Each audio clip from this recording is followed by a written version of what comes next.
In terms of an essay, if I was talking about the police and courts, I could talk about the Marxist view, and then I could go into interactionist views, which would criticise the Neo-Marxist views. So the interactionist view of the police and courts, the interactionist social action view, the other social action view is the phenomenological view. Both of these views take a social action approach, which means looking at small-scale systems or processes of behaviour, rather than the wider economic systems and divisions. The interactionists say that people behave in certain ways because of their personal beliefs.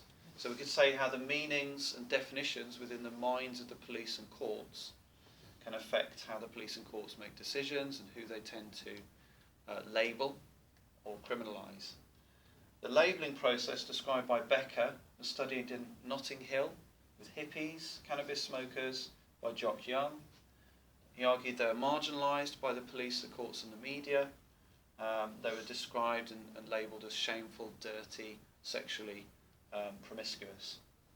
This marginalised them and then led to reinforcement of their master status, which led to a deviant career where they actually increased their deviancy. So this led to deviancy amplification.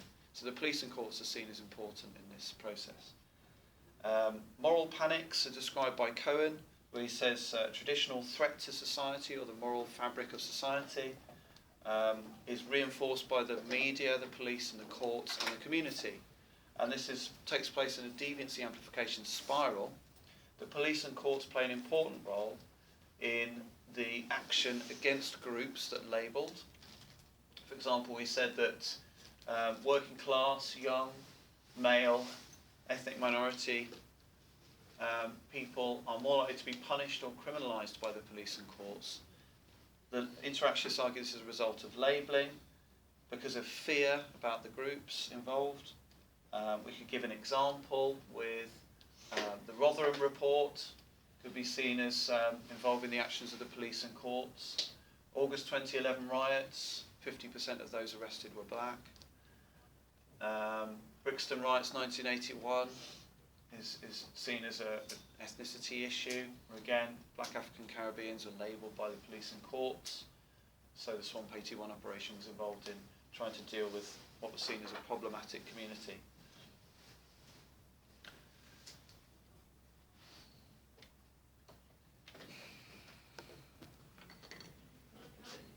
Okay, so the interactionists can be criticised by right realists.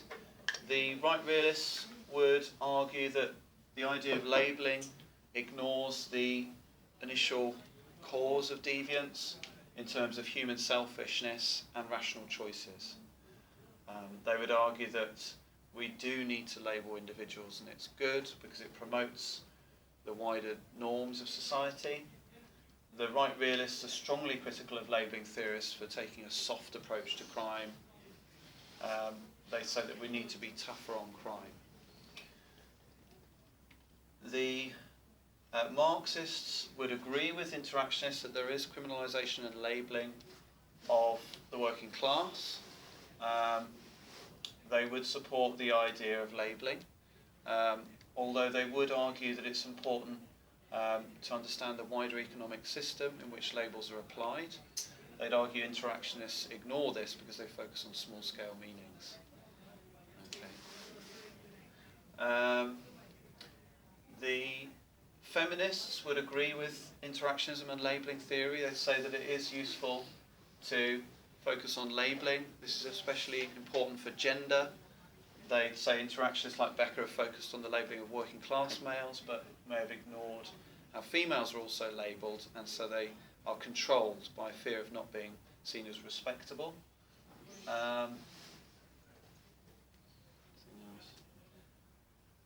Because of the criticism of interactionism that they ignore the wider economic factors in which labels are applied, the Neo-Marxists develop their view, and that could be the next stage in an essay.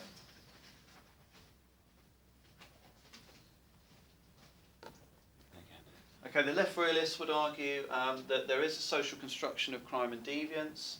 They would agree with interactionists that there is labelling. However, they'd argue that It's important not to overplay this. There's a reality to crime. From the victim surveys, Jock Young established that those who are criminalised are more involved in crime. We need to take it seriously rather than just see this as a problem of labelling. They'd also want to consider the role of the victim in the social construction of crime. They'd argue that interactionists ignore this because they focus more on offenders.